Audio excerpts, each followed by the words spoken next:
Hello again, and continuing on with this book, 50 Shades of Grey.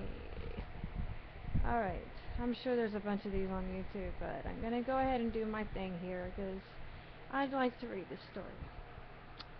So, I see, he says simply. I think I see the ghost of a smile in his expression, but I'm not sure. Would you like to sit? He waves me toward a white leather button L-shaped couch. His office is way too big for just one man.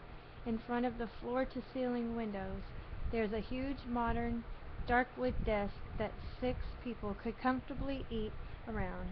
It matches the coffee table by the couch. Everything else is white, ceiling, floors, and walls except on the wall by the door, where a mosaic of small paintings hang, 36 of them arranged in a square. They are quite exquisite, a series of mundane, forgotten objects painted in such precise detail they look like photographs. Displayed together, they are breathtaking. A local artist, Truton, says Gray when he catches my gaze. They're lovely, raising the ordinary to extraordinary, I murmur, distracted both by him and the paintings. He cocks his head to one side and regards me intently. I couldn't agree more, Miss Steele, he replies, his voice soft, and for some inexplicable reason I find myself blushing. Apart from the paintings, the rest of the office is cold, clean, and clinical. I wonder if it reflects the personality of the Adonis who sinks gracefully into one of the white leather chairs opposite me. I shake my head, disturbed at the direction of my thoughts, and retrieve Kate's questions from my satchel. Next, I set up the next page, mini disc recorder, and am all fingers and thumbs, dropping it twice on the coffee table in front of me. Wow. Mr. Gray says nothing, waiting patiently, I hope, as I become increasingly embarrassed and flustered. When I pluck up the courage to look at him, he's watching me, one hand relaxed in his lap and the other cupping his chin, and trailing his long index finger across his lips. I think he's trying to suppress a smile. Sorry, I stutter. I'm not used to this. Take all the time you need, Miss Steele, he says. Do you mind if I record your answers?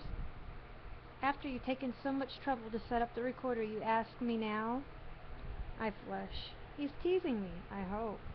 I blink at him, unsure what to say, and I think he takes pity on me because he relents. No, I don't mind. Did Miss Cavanaugh, explain what the interview was for? Yes, to appear in the graduation issue of the student newspaper, as I shall be conferring the degrees at this year's graduation ceremony. Oh, this is news to me, and I'm temporarily preoccupied by the thought that someone not much older than me, okay, maybe 6 years or so, and okay, mega successful, but still is going to present me with my degree. I frown, dragging my wayward attention back to task at hand. In the next page. Good, I swallow nervously. I have some questions, Mr. Gray.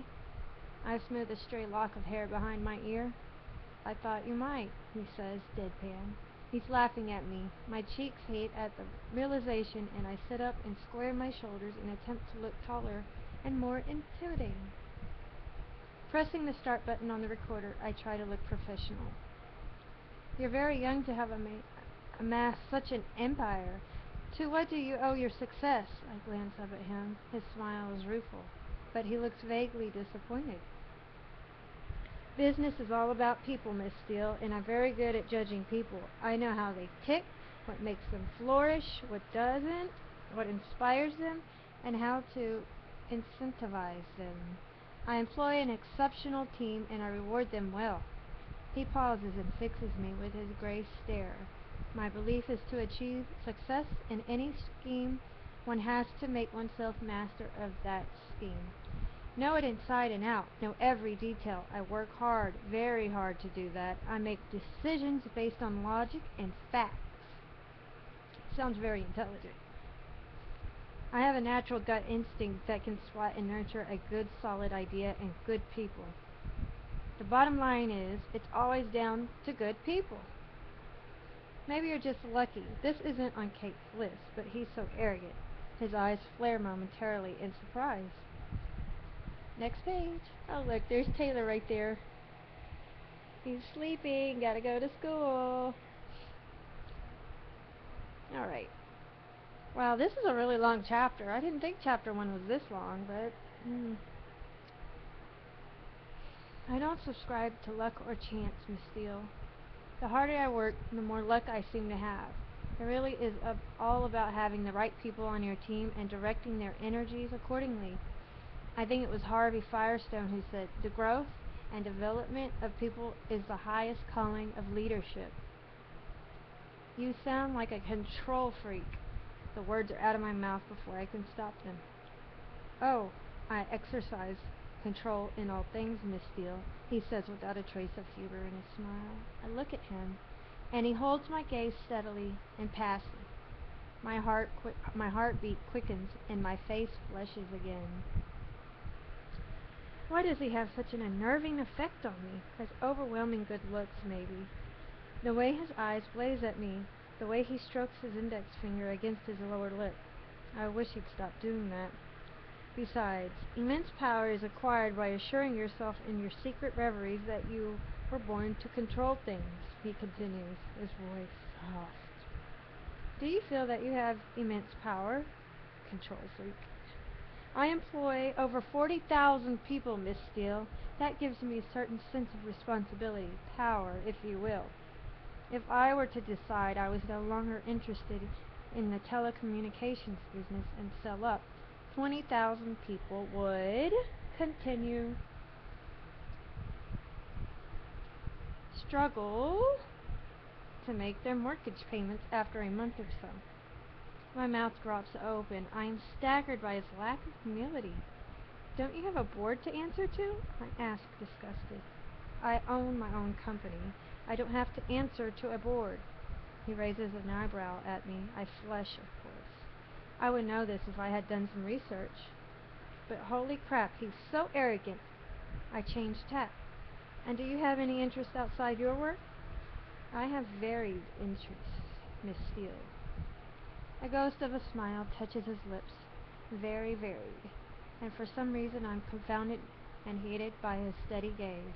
His eyes are alight with some wicked thought. But if you work so hard, what do you do to chill out? Chill out? He smiles, revealing perfect white teeth. I stop breathing. He really is beautiful. No one should be this good looking. Well, to chill out, as you put it, I sail, I fly, I indulge in various physical pursuits. He shifts in his chair. I'm a very wealthy man, Miss Steele, and I have expensive and absorbing hobbies. I glance quickly at Kate's questions, wanting to get off this subject. Next page. Okay, I'm going to take a pause.